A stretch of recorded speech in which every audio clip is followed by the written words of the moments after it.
2025년 4월 초 트럼프 대통령이 발표한 새로운 관세 정책이 글로벌 시장에 전례 없는 충격을 안겼습니다. 주식 선물은 급락했고 국채 수익률과 달러 가치까지 동시에 하락했습니다. 단 하루 사이 세계 금융시장은 경기 침체 모드로 급변했습니다. 처음에는 이를 일시적인 조정으로 보는 시각도 있었습니다. 하지만 목요일 S&P 500 지수가 하루 만에 4% 이상 하락하고 미 달러가 1% 이상 급락하면서 분위기는 달라졌습니다. 이는 역사적으로 6번째밖에 없는 이례적인 조합이며 단순한 과민 반응으로 보기에는 그 충격이 너무 컸습니다. 특히 시장을 놀라게 한 것은 달러가 더 이상 안전 자산으로 작동하지 않았다는 점입니다. 전통적으로 글로벌 불확실성이 커질수록 달러는 강세를 보이며 자금을 끌어들이는 역할을 해왔습니다. 그러나 이번에는 반대로 움직였습니다. 이는 무역 정책의 변화 수준을 넘어 경제 시스템 전반에 구조적인 충격이 가해졌다는 신호로 해석되고 있습니다. 이제 시장은 단순한 관세가 아니라 관세발 경기 침체라는 새로운 공포에 직면해 있습니다. 투자자들 사이에서는 이번 침체는 금리가 아니라 관세가 만든다는 말까지 나올 정도입니다. 이런 상황에서 우리는 진지하게 고민할 필요가 있습니다. 이제 경기 침체라는 단어 대신 관세라는 단어를 써야 하는 것 아닐까요? 이번 관세는 단순히 무역 조건을 조정하는 차원이 아닙니다. 경제 전체를 압박하는 구조적 요인으로 작용하고 있습니다. 무엇보다 이번 조치는 사실상 대규모 증세와 동일한 효과를 내고 있습니다. 기업과 소비자 모두 비용 부담이 늘어나고 이는 소비 위축과 투자 지연으로 이어질 수밖에 없습니다. 그 결과 실물 경제는 위축되고 시장은 빠르게 그 가능성을 가격에 반영하고 있습니다. 주식시장의 반응은 매우 직설적입니다. 관세로 인한 기업의 수익성 악화 우려가 확산되며 밸류에이션도 함께 하락하고 있습니다. 이는 이중의 타격입니다. 특히 소비재와 자동차 등 경기순환 산업에 속한 종목들이 집중적으로 매도되고 있으며 투자자들은 식료품이나 필수 소비재처럼 비교적 안정적인 매출을 기대할 수 있는 방어주로 자금을 옮기고 있습니다. 이러한 섹터 간 이동은 평소보다 훨씬 빠르게 진행되고 있습니다. S&P 500 지수가 2월 중순 고점을 기록한 이후 경기순환주에서 방어주로의 회피성 이동은 팬데믹 이후 가장 빠른 속도로 진행됐습니다. 대형주의 왜곡을 줄이기 위해 각 종목을 동일 가중치로 계산한 지표를 살펴보면 방어주 대비 경기순환주의 부진폭은 그 어떤 시기보다도 뚜렷하게 나타나고 있습니다. 결국 시장은 관세를 단순한 정치적 이벤트가 아니라 실물 경제를 직접적으로 건드리는 강력한 경기 둔화 요인으로 인식하고 있는 셈입니다. 그 충격은 단기적인 조정을 넘어 중장기적인 경기 경로 자체를 바꿔놓을 수 있습니다. 주식시장 못지않게 신용시장 역시 민감하게 반응하고 있습니다. 특히 기업 신용도가 낮은 정크본드, 그 중에서도 CCC 등급 이하의 채권들이 큰 타격을 받았습니다. 국채 대비 추가 수익률은 단기간에 2%포인트 이상 급등했는데 이는 투자자들이 위험 회피 모드로 급격히 전환했음을 보여주는 대표적인 신호입니다. 이처럼 짧은 기간의 스프레드가 급격히 확대된 사례는 흔치 않습니다. 마지막으로 이런 움직임이 나타났던 시점은 2022년 시장이 경기 침체를 확신했을 때였습니다. 당시에는 결과적으로 침체가 발생하지 않았지만 이번에는 상황이 다를 수 있습니다. 시장은 단순한 우려를 넘어 실제 경기 둔화를 가정한 채 가격을 조정하고 있습니다. 문제는 아직 신용시장 전반이 본격적인 손실 국면에 진입하지는 않았다는 점입니다. 비교적 고신용 등급의 정크본드는 아직까지 타격이 제한적이고 CCC 등급 이하의 초저신용 채권조차 가격이 9월 수준으로 돌아간 데 그치고 있습니다. 하지만 실제로 침체가 현실화될 경우 스프레드는 현재 수준의 2배 이상으로 확대될 가능성이 있습니다. 이는 기업의 디폴트 가능성이 높아지고 결국 대규모 손실로 이어질 수 있음을 의미합니다. 옵션 시장과 금리 파생상품 시장도 예외는 아닙니다. 대표적인 옵션 지표는 향후 1년 내 경기 침체 가능성을 약 15%로 반영하고 있습니다.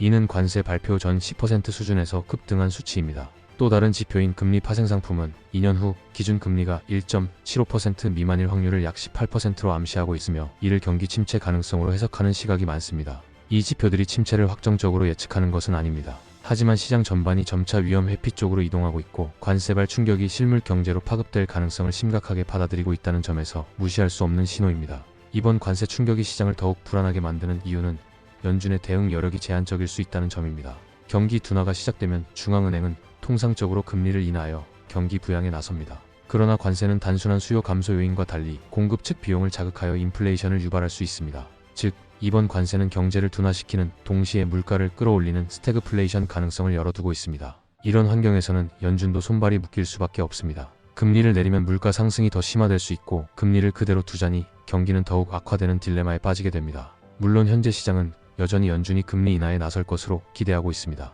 CME 패드워치에 따르면 관세 발표 이후 다음 회의에서 금리를 인하할 가능성은 24%까지 올라갔고 연말까지는 3차례 이상의 인하가 있을 것이라는 전망이 지배적입니다. 시장은 이번 관세를 일회성 충격으로 간주하고 연준 역시 이 같은 맥락에서 대응할 것이라 기대하고 있는 셈입니다. 하지만 인플레이션 기대가 과도하게 상승할 경우 연준은 쉽게 움직일 수 없습니다. 지난 2022년 파월 의장이 인플레이션을 일시적이라 표현하며 대응을 늦췄던 기억은 시장에도 연준에도 뼈아픈 교훈으로 남아 있습니다.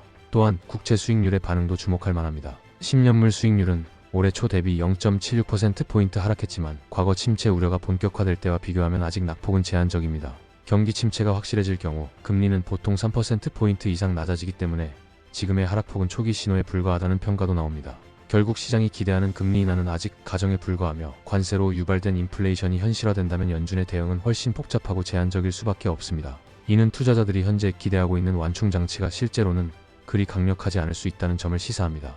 관세가 실물 경제에 미치는 파급력을 이해하기 위해서는 역사 속 사례를 돌아볼 필요가 있습니다. 대표적인 사례가 바로 1930년 미국이 시행한 스무트-홀리 관세법입니다. 이 법은 2만 개가 넘는 수입품에 고율의 관세를 부과하며 미국 산업을 보호하겠다는 목적에서 시작됐습니다. 하지만 결과는 정반대였습니다. 무역 상대국들은 즉각 보복 관세로 대응했고 세계 무역은 급격히 위축되었습니다. 수출이 막히자 미국 내 기업들도 타격을 입었고 고용과 생산은 빠르게 감소했습니다. 당시 미국은 이미 금융위기에 충격을 받고 있었지만 관세 조치는 그 위기를 대공황으로 확대시키는 결정적 계기가 되었습니다. 오늘날의 상황은 1930년대와는 다릅니다. 글로벌 공급망은 훨씬 더 복잡하게 얽혀있고 자본 이동도 비교할 수 없이 자유로워졌습니다. 하지만 그만큼 관세가 시장에 미치는 충격도 즉각적이고 광범위합니다. 특히 미국처럼 소비 비중이 높은 경제에서는 수입 가격 상승이 소비자, 물가와 기업 비용에 곧바로 반영되며 전반적인 성장률을 끌어내릴 수 있습니다. 이번 트럼프 대통령의 관세 정책은 아직 스무트-홀리 수준에는 미치지 않습니다. 그러나 시장은 관세 자체보다는 관세를 정책 수단으로 반복적으로 사용하는 경향을 더욱 우려하고 있습니다.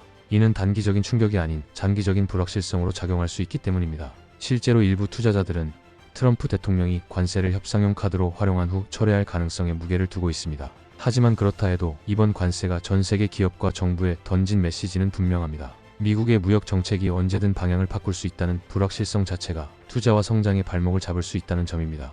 트럼프 대통령의 관세 정책이 촉발한 시장의 충격은 단순한 일회성 반응이 아닙니다. 주식, 채권, 외환, 파생상품 등 거의 모든 자산군이 민감하게 반응하고 있으며 그 흐름은 점점 더 구조적인 방향으로 흘러가고 있습니다. 이는 시장이 단순히 불확실성에 흔들리는 것이 아니라 관세가 실질적인 경기 침체 유발 요인으로 작용할 수 있다는 점을 진지하게 받아들이고 있음을 보여줍니다. 물론 아직 경기 침체가 확정된 것은 아닙니다. 일부에서는 이번 관세가 단기적 협상 카드이며 트럼프 대통령이 빠르게 관세율을 조정할 가능성도 있다고 봅니다. 또한 세계 각국이 대규모 보복에 나서지 않을 것이라는 전제하에 시장의 불안이 일정 수준에서 진정될 수도 있습니다. 그러나 설사 단기적으로 불확실성이 해소된다고 해도 관세가 정책 수단으로 반복 사용되는 지금의 흐름은 세계 경제의 새로운 불안 요인으로 자리 잡을 수밖에 없습니다. 특히 관세가 물가를 자극하고 중앙은행의 정책 여력을 제약하게 된다면 향후 경기 순환의 보궐력이 점점 약해질 수 있습니다. 지금의 시장은 경기 침체라는 단어를 쓰기 전에 이미 관세라는 단어에 반응하고 있습니다. 어쩌면 우리는 새로운 시대의 경제 신호 체계에 익숙해져야 할지도 모릅니다. 이젠 경기 침체의 시작을 알리는 단어가 금리나 고용이 아니라 관세일 수 있다는 사실을 진지하게 받아들여야 할 때입니다. 영상을 시청해주셔서 감사합니다. 구독과 좋아요 부탁드립니다.